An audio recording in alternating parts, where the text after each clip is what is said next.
Baik, izin memperkenalkan diri, saya Alfiano Andi Irawan dari program studi PJJ S1 Akuntansi Universitas Cyber Asia. Pada kesempatan kali ini saya menjelaskan terkait mata kuliah teori akuntansi, yaitu dengan topik standar akuntansi keuangan atau SAK di Indonesia. Standar akuntansi keuangan. SAK di Indonesia terdiri dari 4 pilar utama yang disesuaikan dengan karakteristik entitas yang menerapkannya. Tujuan utama dari standar ini adalah untuk meningkatkan transparansi dan kualitas laporan keuangan agar dapat diandalkan oleh para pemangku kepentingan. 4 pilar SAK di Indonesia. 1. SAK internasional yang berbasis IFRS penuh. Yang kedua adalah SAK umum atau SAK standar. Yang ketiga adalah SAK entitas privat atau entitas tanpa akuntabilitas publik. Yang keempat SAK entitas mikro, kecil, dan menengah atau SAK EMKM. Ada tabel perbandingan jenis SAK, entitas yang harus mengikuti, dan referensi atau acuan yang saya tampilkan di layar. Untuk SAK umum, entitas yang wajib mengikuti adalah entitas yang tidak memiliki akuntabilitas publik tetapi memilih untuk menggunakan standar ini. Referensi atau acuan adalah IFRS dengan beberapa penyesuaian lokal. Tujuannya menyediakan standar yang lebih fleksibel daripada atau dibandingkan dengan SAK internasional tetapi tetap memiliki kualitas tinggi. Yang kedua adalah SAK entitas privat atau ETAP.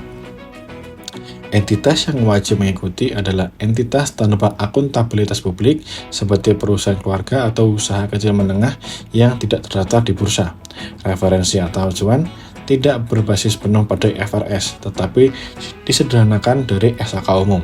Tujuannya menyediakan standar akuntansi yang lebih mudah diterapkan untuk entitas yang lebih kecil dan tidak kompleks. Yang ketiga, SAK EMKM. Entitas yang wajib mengikuti usaha mikro, kecil, dan menengah atau UMKM yang membutuhkan laporan keuangan sederhana. Referensi atau acuan tidak berbasis pada IFRS, melainkan dibuat khusus atau lebih sederhana untuk kondisi UMKM di Indonesia. Karena tujuan dari SAK EMKM adalah mempermudah UMKM dalam penyusunan laporan keuangan dengan standar yang lebih sederhana dan lebih praktis. Yang keempat, SAK internasional. Entitas yang wajib mengikuti yaitu entitas dengan akuntabilitas publik, termasuk perusahaan yang terdaftar di bursa, perbankan, atau asuransi. Referensi atau acuan adalah menggunakan IFRS atau International Financial Reporting Standard secara penuh.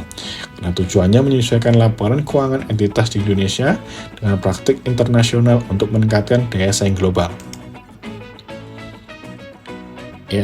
IFRS dibandingkan dengan US GAAP dalam SAK Indonesia. Indonesia mengacu pada IFRS bukan US GAAP.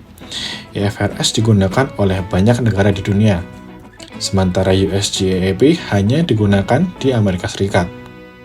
Perbedaannya, IFRS lebih berbasis pada prinsip atau principle base sehingga lebih fleksibel dalam interpretasi, sedangkan US GAAP lebih berbasis pada aturan atau rule base sehingga lebih rigid dan lebih spesifik. Indonesia memilih IFRS karena lebih banyak digunakan secara global dan lebih relevan bagi perusahaan yang ingin menarik investor internasional. OJK dan DSAK IAI secara bertahap menyesuaikan SAK dengan IFRS untuk meningkatkan kompatibilitas internasional. Apakah satu standar bisa cocok untuk semua atau one standard fit for all? Sama yang dijelaskan di awal bahwa adanya SAK yang berbeda-beda ditujukan untuk entitas yang berbeda-beda. Jadi karena adanya berbagai jenis entitas, karakteristik entitas yang berbeda membutuhkan standar yang berbeda pula. Karena disesuaikan dengan kebutuhan yang berbeda, maka standar akuntansi yang dibuat juga bertingkat. jika perusahaan besar dan publik membutuhkan SAK yang berbasis IFRS untuk transparansi dan daya saing global.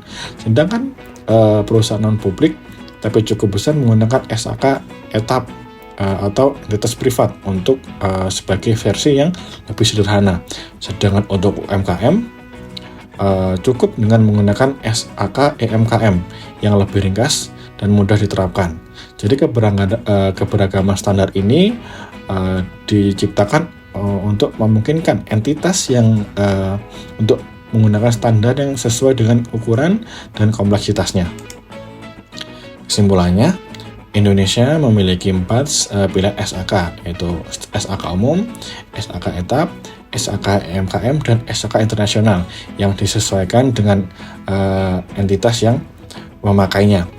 SAK internasional dan umum mengacu pada IFRS, sedangkan SAK etap dan EMKM lebih disederhanakan.